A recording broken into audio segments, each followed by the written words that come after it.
Hey, the media doesn't want to give us this big O applause for our new president, Mr. Trump. I guess it's going to be up to me.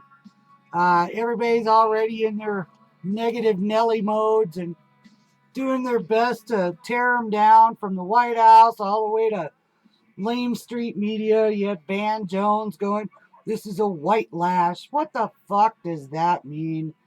You mean because white people got out and vote this time because they were sick of the bullshit going on in Washington and the White House? Well, if we're white lash, then thank you. Van Jones, go lay down by your dish.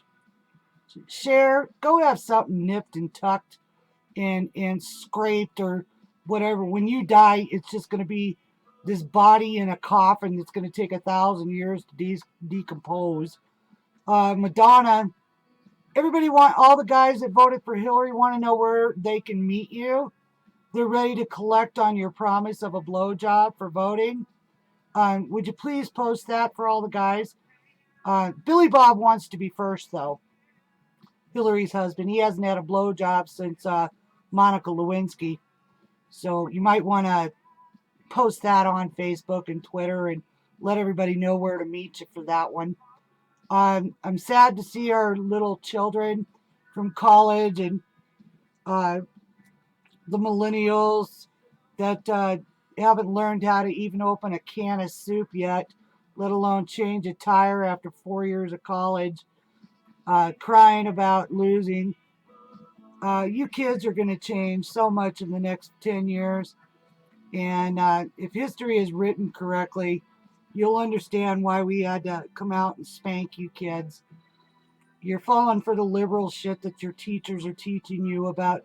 It's a one world government. It's a one world save the baby seals, save, energy, blah, blah, blah.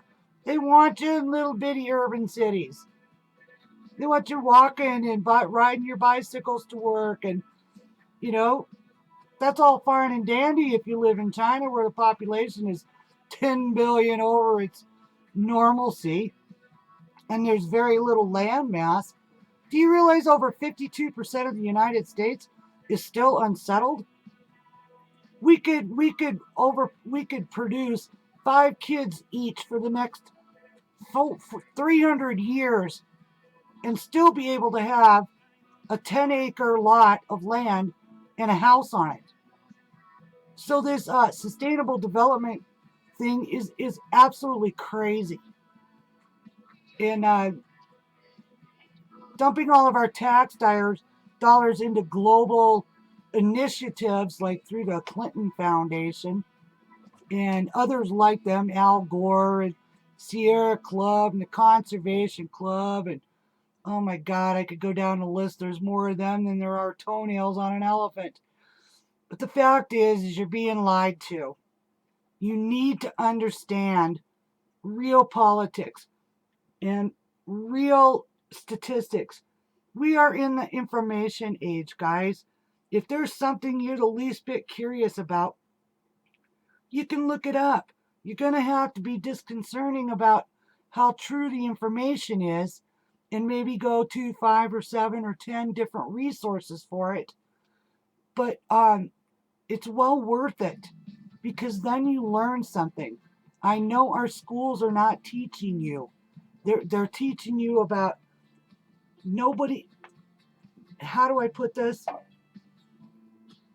One person's property rights or rights does not override a community. That is so wrong. Get yourself a Constitution book. The United States Constitution. Read it. Understand it. If you have questions about it, ask someone older than 12 years old. Ask someone who does not believe in we should all farm together our one big pile of beans and everybody gets a little bit of it. Bullshit. This life is not like that. You have to work for what you want. You have to suffer for what you want.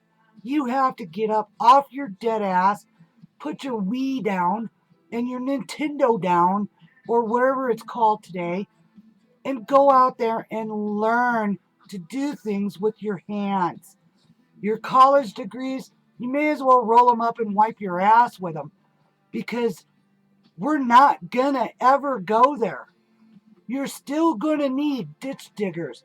You're still gonna need coal miners. You're still gonna need cement makers and carpenters and bakers.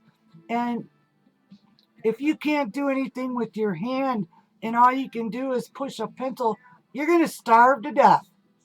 If you can't fix your lawnmower or work on your car or change a baby's diaper with an old diaper, not something you buy in the store called Pampers, you need to learn how to do things with your hands again. That's the only way we're going to rebuild America. We're going to need cement makers. We're going to need carpenters. We're going to need welders. We're going to need people who actually know how to fucking do something besides run a keyboard in an analysis machine. Nurses, firemen, policemen, all of these jobs are going to be the future. Not sitting on your ass in front of a computer dictating to someone else to go get you coffee. End of part 1, but we'll go on.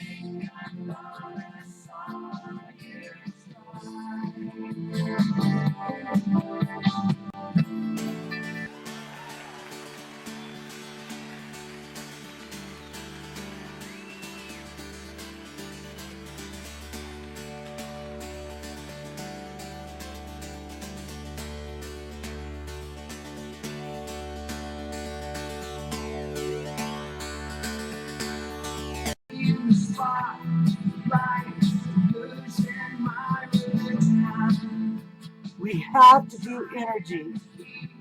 Energy is one of the most important things for this country. Without coal-fired plants, gas plants, refineries, coal mines, we're going to be sitting in the dark trying to figure out how to burn firewood to keep warm. This is the 21st century. We have the most resources under our feet. So much so that everywhere in the world wants our coal, wants our oil. How would Saudi Arabia do if we decided to become energy independent and drill our own oil, refine our own fuels, process them, and put them on the world market? That's what it's supposed to be. That's what Trump means by fair trade on energy. We cannot continue down this road of global warming bullshit. This is one of the biggest hoaxes. It's a $322 billion a year industry.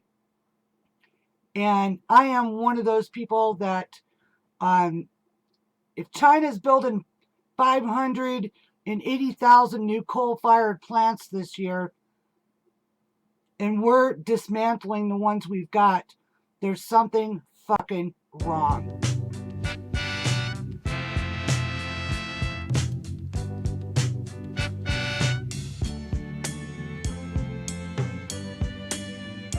I want to move on to trucking.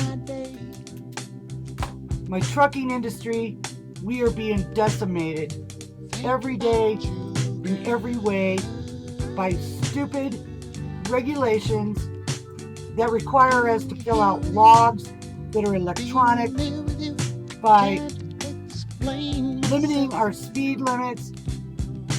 We've got drivers sitting on the sides of roads for 8 hours because they can't drive any further according to new laws and regulations being placed on us every single year. What about the owner-operator? What about small businesses? What about even Albertsons? All they can run is 68 miles an hour. Do you know that man is not making shit for a wage behind the wheel of a truck? First thing I would do too is I would dispel with the trucking industry's regulations and electronic logs and timelines of them happen to be set on 68 miles an hour.